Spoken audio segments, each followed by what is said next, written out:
Listo.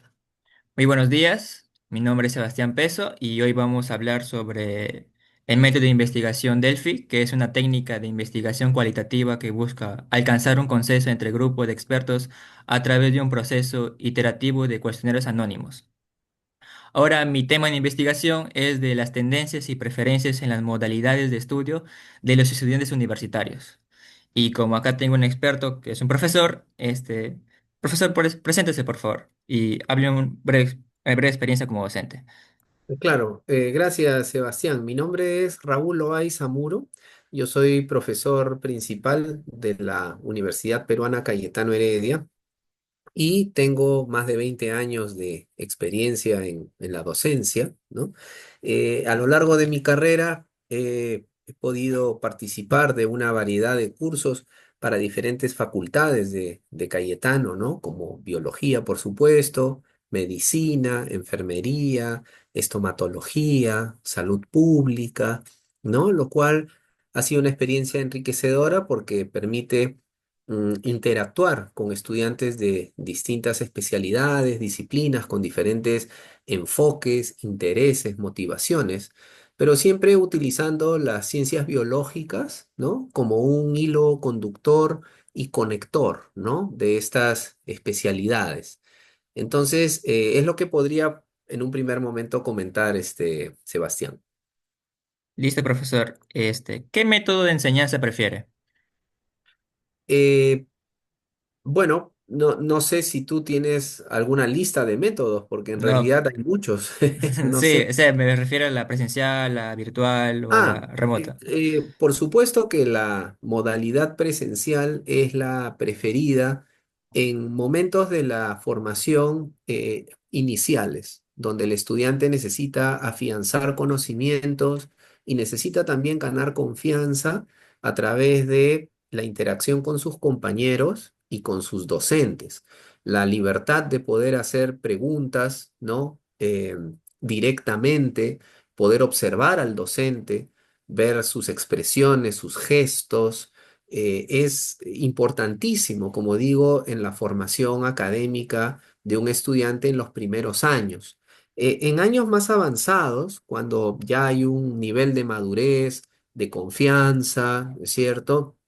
Probablemente algún nivel de formación incluso autodidacta del estudiante, podrían considerarse las formas híbridas, es decir, cursos de especialidad, ¿no? Hacia el final de la Ujú, carrera, donde el estudiante, por ejemplo, reciba sesiones presenciales, ¿no? ujú, Quizá las prácticas, que son más importantes, porque hay cursos, por ejemplo, que requieren del uso de programas, de modelos en computadoras, ¿no? Entonces, quizá es más enriquecedor hacerlo de manera presencial y las teorías se pueden virtualizar, por ejemplo, porque son PowerPoints que uno incluso puede revisar en cualquier momento, ¿no? Cuando tiene un tiempo, y luego en la clase práctica va con algunas dudas para resolver o algunas cuestiones, digamos, puntuales que quiera abordar, ¿no?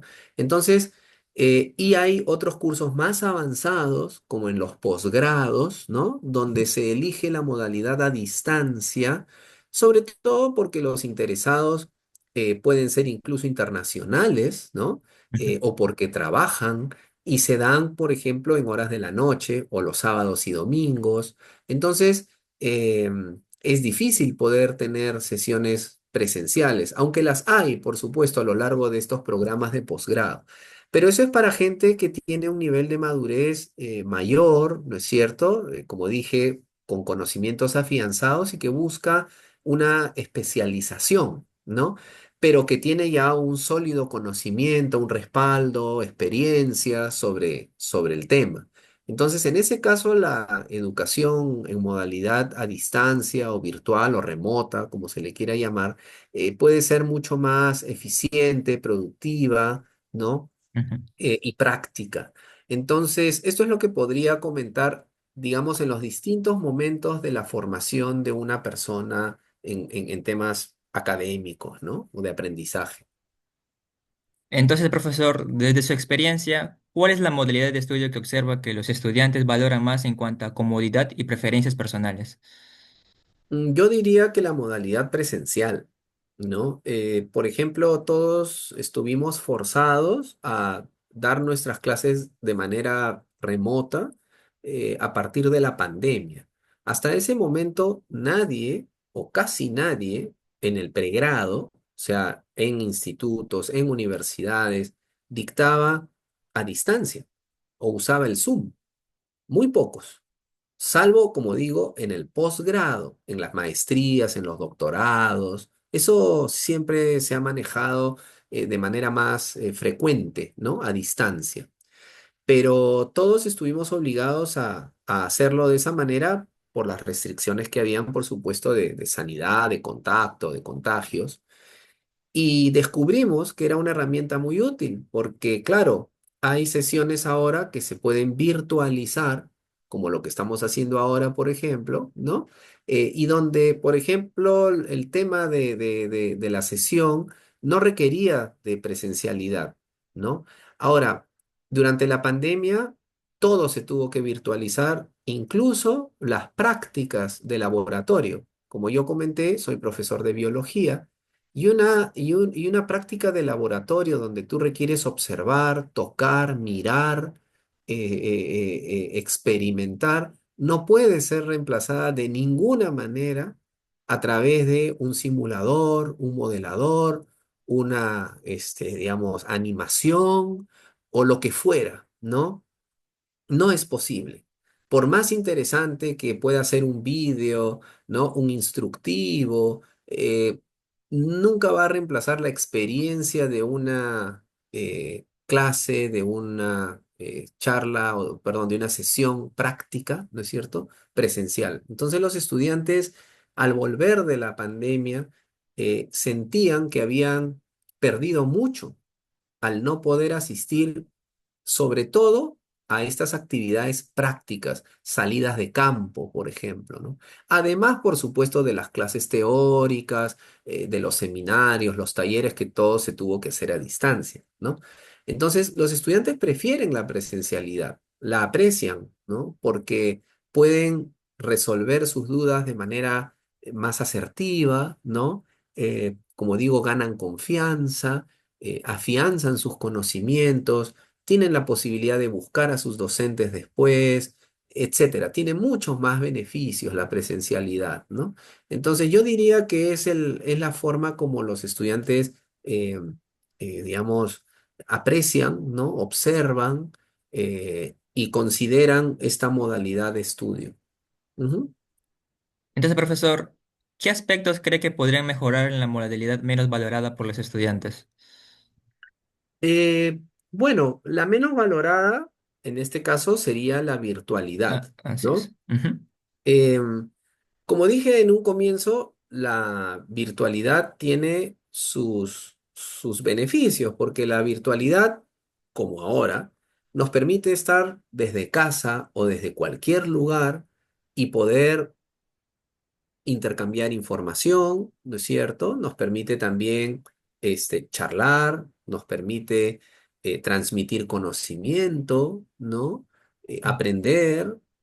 Quizá en esta modalidad, ¿no? Virtual, lo que se requiera es usar tecnologías o estrategias didácticas quizá más acordes con los temas que estamos dictando, lo ujú. cual implica un esfuerzo de parte del docente, pero también un apoyo de aquellas unidades de las universidades, de los institutos que tienen más experiencia y que saben, por ejemplo, cómo utilizar todas las herramientas actualmente, ¿no? De inteligencia artificial, pero también para diseñar clases, para poder sintetizar información, para poder, digamos, motivar al estudiante, ¿no? A seguir una clase, a descubrir, a mantenerlo atento, ¿ah? Pero eso, como digo, es un trabajo conjunto, no solo del docente, que es el experto, sino de quienes lo son en el diseño de estas clases y en el uso de estas herramientas digitales, informáticas, audiovisuales, etcétera. Entonces, Como digo, son cosas que se pueden mejorar quizá para, de alguna manera, interesar al estudiante, ¿no? Ahora, no es que incluyendo, como digo, estas mejoras en las clases virtuales, los alumnos finalmente van a terminar prefiriendo la virtualidad. No, o sea, sino que las clases virtuales se van a hacer mejores, más llevaderas y el estudiante se va a sentir más cómodo, ¿no? Ujú. Entonces, pero la presencialidad, ante todo, va a continuar siendo la manera preferida, creo, de los estudiantes y los docentes para poder impartir sus clases y bueno, en fin, ¿no? Conocimiento, etcétera, ¿no? La interacción es sumamente importante. Entonces, profesor, ¿usted qué estrategias utiliza para mejorar la compresión en las modalidades menos efectivas?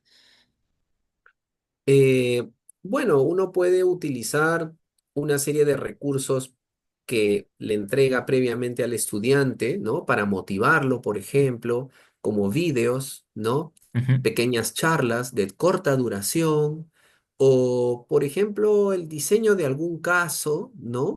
Que despierte su interés en el tema, de manera que, llegado el momento de la clase, podemos utilizar eso como punto de partida para el desarrollo del tema, ¿no? Es decir, ujú, no iniciar la clase necesariamente desde cero, impartiendo conocimiento o hablando de un tema en particular, sino habiendo generado primero una atmósfera un poco más motivante, ¿no? Más motivadora. Pero nuevamente, todo eso depende de los recursos que nosotros ujú, usemos. Si nosotros vamos a hacer una clase con un PowerPoint, con un fondo blanco y letras negras, que no tenga, por ejemplo, un gráfico, una animación, un diagrama, un enlace, por ejemplo, a una página o a un vídeo, o algo que nos permita romper de alguna manera esa monotonía, poco es lo que vamos a conseguir de parte del estudiante. Porque ahí te das cuenta que el docente no ha puesto mucho interés tampoco, no ha puesto mucho esfuerzo en su clase, por más que sea interesante que el docente sea un experto, pero, y eso es algo que uno percibe, ¿no es cierto? ujú, sí es. Como oyente, como estudiante, te das cuenta que el profesor ha hecho una clase sin mayor motivación, sin muchas ganas quizá. Ujú, Entonces, claro, el estudiante es poco receptivo también de eso. Como digo, por más que el tema sea muy interesante, ¿ya? Pero si eso, digamos, se enriquece con otro tipo de técnicas, de recursos, que ahora abundan los recursos y hay páginas web que a uno lo ayudan, por ejemplo, a obtener imágenes, a hacer animaciones, en fin, o sea, en realidad es ilimitado, ¿no?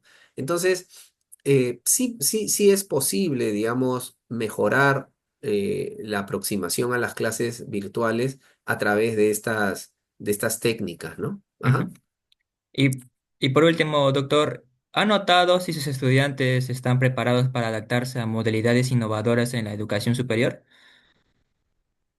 Claro, o sea, los estudiantes más que, diría yo, los docentes, claro, los docentes ya de cierta edad, que no son tan jóvenes, son quienes en realidad tienen más conocimiento y contacto con estas tecnologías, porque cuando ellos estudian o preparan sus informes o preparan sus tareas o tienen que exponer algo, por ejemplo, usan estos recursos que a los docentes pues también nos dejan sorprendidos muchas veces y que no conocemos. Entonces, ellos sí están preparados, claro que están preparados, probablemente mejor que nosotros. Quizá no tengan toda nuestra experiencia y conocimientos, pero por eso digo, esa mezcla, ¿no? De Ujú, experiencia, conocimiento y tecnología puede hacer de nuestras clases, no solo las virtuales, sino las presenciales también, una, una gran forma de poder romper el hielo, ¿no? Que el estudiante sienta que se introduce en un tema y que se siente cómodo, que se siente, digamos, en una atmósfera agradable de aprendizaje, ¿no? Pero eso no es simple, ¿ah? Eso toma tiempo. y mucho esfuerzo de parte del profesor, ¿ya? Y claro, como digo, necesita de un apoyo del área, por ejemplo, de educación a distancia o de tecnologías educativas. Puede tener distintos nombres dependiendo del lugar, pero es un trabajo conjunto. El docente muchas veces no lo puede hacer solo porque no conoce, no tiene el tiempo, pero sí es posible, ¿no? Las experiencias abundan. Entonces sería eso, ¿no, Sebastián? Ya, entonces, profesor, va a opinar sobre algunas respuestas de de otros docentes. El ¿Ya? experto uno me dice que sus estudiantes indican que prefieren la modalidad virtual debido a un factor de tiempo y distancia. ¿Qué opina sobre eso? Perdón, ¿me podrías repetir? Disculpa, Sebastián. Que sus estudiantes indican que prefieren la modalidad virtual debido a un factor de tiempo y distancia. ¿Pero son estudiantes de pregrado o posgrado? Universitarios, en posgrado, si no me equivoco. ¿Qué O opina sobre sea, eso? es que depende de la situación del estudiante. Por eso te digo, a ver, Ujú. mira, ¿tú dónde vives? Ah, Los Olivos. Ya. ¿Y hasta dónde tienes que ir para estudiar? Las dos sedes que me quedan en Miraflores y en San Isidro. Ya. ¿Cuánto te toma llegar? 1 hora y media. Tráfico 2 horas. Ya. ¿No te sería más cómodo quedarte en tu casa y recibir tus clases de manera virtual? Sí, la verdad que sí. Pero Claro. no, O sea, si es que lo importante es el factor tiempo. así es. O sea, si todo lo vamos a medir por la distancia y el tiempo, entonces la virtualidad es perfecta. Pero claro, en esa respuesta, yo no sé si a estos estudiantes se les preguntó qué es más importante para ellos.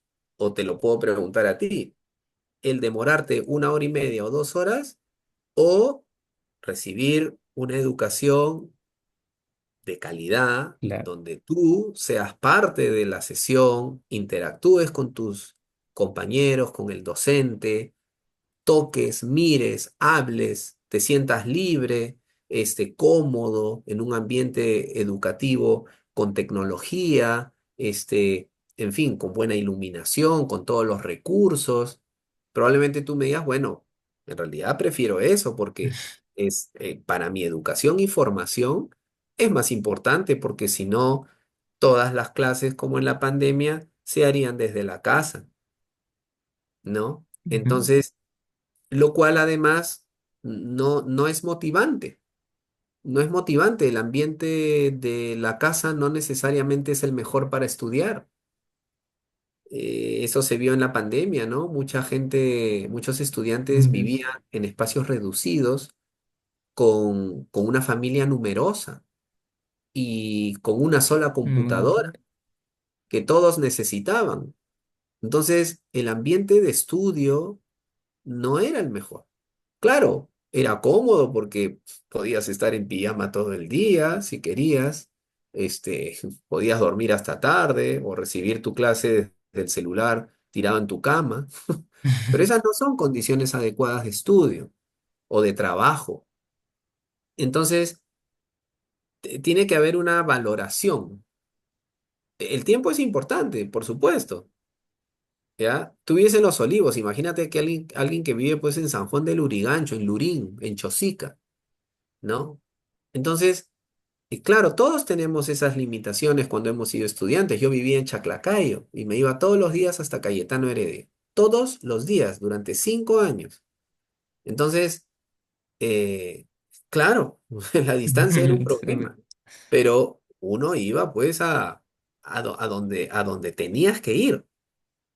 Pero bueno, en fin, eran otras épocas. Así es que eso es lo que podría yo opinar o comentar, Sebastián. ¿Qué otra cosa? Eh, el segundo experto opina que él considera que los estudiantes aprenden mejor con la modalidad presencial, ya que permite supervisión directa, implementación de estrategias prácticas y una interacción más efectiva entre docente y alumno. ¿Qué opina sobre eso, profesor? Completamente de acuerdo. De acuerdo. Claro, pues es lo que hemos estado conversando. Este es tercero opina que en la modalidad virtual el presencial, los desafíos son las distracciones y la falta de claridad en ciertos temas en modalidad presencial y que presentan la falta de participación por parte de los alumnos. O sea, que en virtual participan menos. Claro, y por mayor desafío de distracciones, dice, y por falta de Claro, claridad. completamente de acuerdo. O sea, cuando tú estás en un salón de clase, atiendes. También te puedes distraer, Ujú. pero el profesor te puede ver, te puede preguntar, te puede llamar la atención, o tú sentirte, digamos, entusiasmado, motivado para preguntar. Cuando estás frente a una pantalla, una computadora, como digo, desde el celular y no prendes la cámara, podrías estar haciendo cualquier otra cosa o durmiendo. O sea, podrías conectarte a un Zoom a las 7 de la mañana, que empieza tu clase, para que te vean y te pongan en la lista, ¿no? La asistencia, y seguir durmiendo mientras tu profesor habla 2 horas.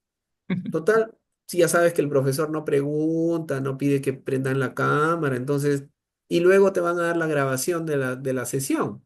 Entonces, claro, estás en otra cosa, no estás prestando atención. Entonces, la virtualidad tiene, por eso dije que al inicio, esto es, digamos, más conveniente para personas que ya tienen cierta madurez y que quieren aprender, se quieren especializar en algo y están muchas veces pagando de su bolsillo para un diplomado, una especialización, una maestría, un doctorado. En cambio, cuando uno es estudiante, no digo que siempre, pero muchos no trabajan, Mm, se los paga el papá o alguien más y no es lo mismo, pues. sí. Claro, te das cuenta, entonces hay varios aspectos que se tienen que tomar en cuenta al momento de valorar estas modalidades también de estudio, ¿no? ¿Qué más? Un docente opina que él utiliza varias estrategias para enviar anuncios semanales con los temas que se tratarán, mensajes claros y disponibilidad constante para mejorar la comprensión en virtual. ¿Qué opina sobre eso, Sí. profesor?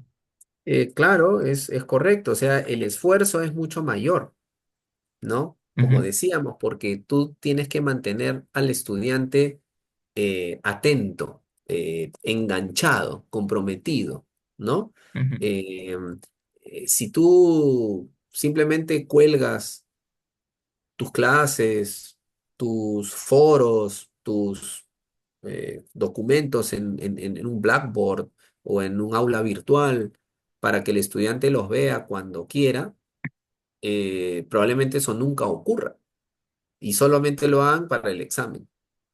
En cambio, claro, para mantener eso activo, tú tienes que alimentar esa plataforma con actividades, con vídeos, con cosas que el estudiante le interesen, lo motiven, lo mantengan al día, despierto. Entonces hay un trabajo mayor. No digo que en la presencialidad no, pero en la virtualidad es mucho más, ¿no? por ejemplo, un docente dice que él escucha que en el futuro está la virtualización. Sin embargo, no lo encuentra posible en clases como la de él, donde tienen que investigar la anatomía de un animal. Si tiene que ser palpar o tocar ser, no puede hacerlo de manera virtual, porque al ejercer no se sabrá cómo enfrentar la situación. Sí, es verdad, claro, como lo que decía yo ahora, ¿no? Antes, la virtualidad hizo que los estudiantes dejaran de recibir, dejaran de tener la experiencia de una práctica de laboratorio. Es decir, ver una planta, tocarla, verla al microscopio, ver bacterias, como lo que hablábamos nosotros Ajá, ayer en la entrevista, por ejemplo, ¿no? ujú, Y solamente verlas a través de imágenes en Internet.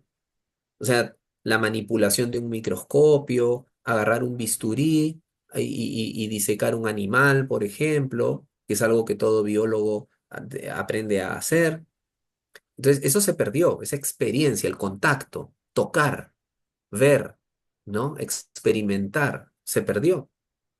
Entonces, claro, se hicieron todos los esfuerzos y se puso en práctica la creatividad para reemplazar esa experiencia por otra, virtual, e intentar que el estudiante consiga las mismas competencias. ¿no es cierto? Que aprenda de la misma manera. Y eso, claro, fue medianamente posible, pero no siempre se logró al 100%. Entonces, sí, seguro que en el futuro la virtualidad va a cobrar mayor importancia, pero nunca va a reemplazar este tipo de experiencias presenciales prácticas, ¿no? Ujú. Por último, profesor, él opina que algunos estudiantes tienen que entender que deben hacer valer sus propios conocimientos y no solo copiar y pegar respuestas de la IA, recordando que los docentes tenemos herramientas para identificar tareas que son IA y no son basadas en conocimientos reales de entendimiento. ¿Qué opina sobre eso? De acuerdo también, ¿no? La inteligencia artificial bien utilizada, como cualquier instrumento, herramienta, tiene muchísimas ventajas, extraordinarias ventajas, o sea, que hasta hace poco eran impensables. Tú le puedes pedir a la inteligencia artificial que revise 10 documentos y que te saque conclusiones de los 10. Y pueden ser documentos de 100, 200 páginas cada uno. O sea, ¿cuánto te tomaría leer cada documento, marcar, señalizar y luego hacer un resumen o ver lo común y lo no común entre ellos?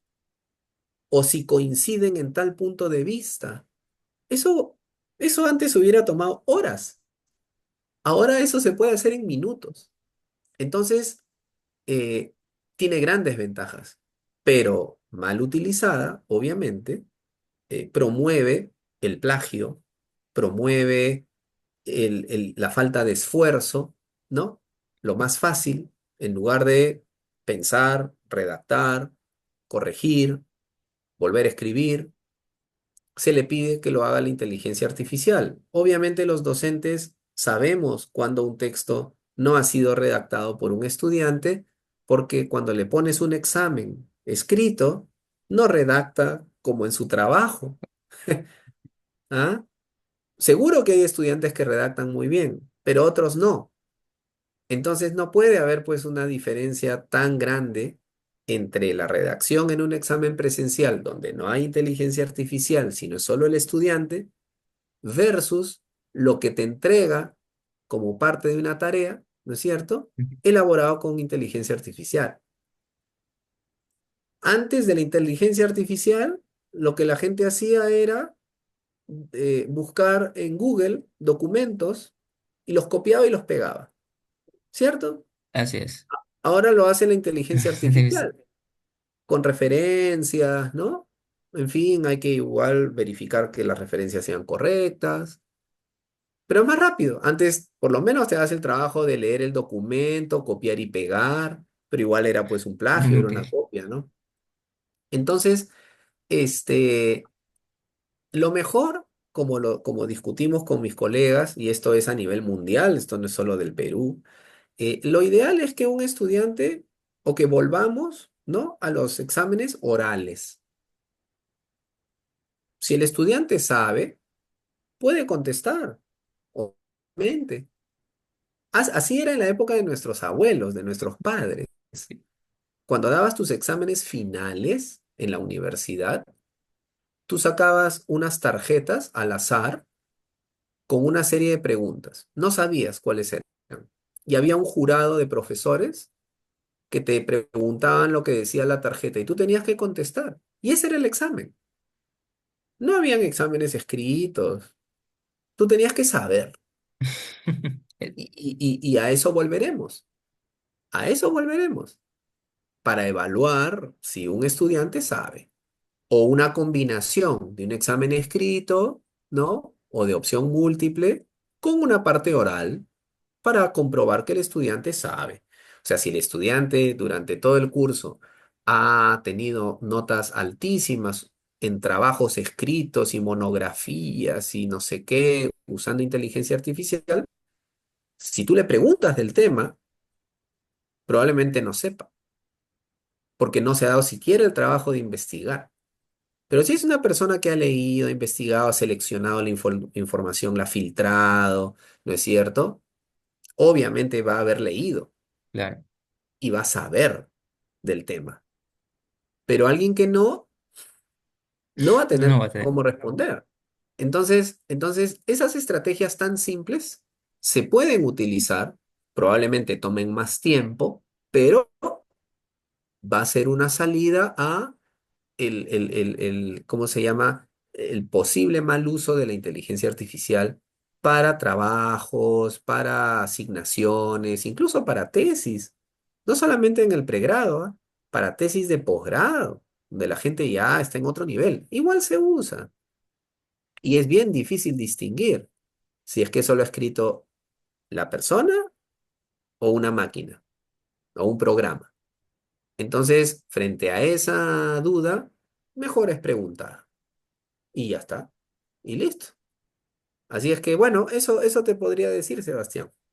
Gracias, profesor. Eso sería todo. Muchas gracias por su tiempo y su buena información. Muchas gracias, de verdad. Listo, a ti. Ojalá te sea también de utilidad y ya estamos en contacto, Sebastián. Listo, profesor. Muchas gracias. Cuídate. Chao. Cuídate usted. Chao, chao, chao.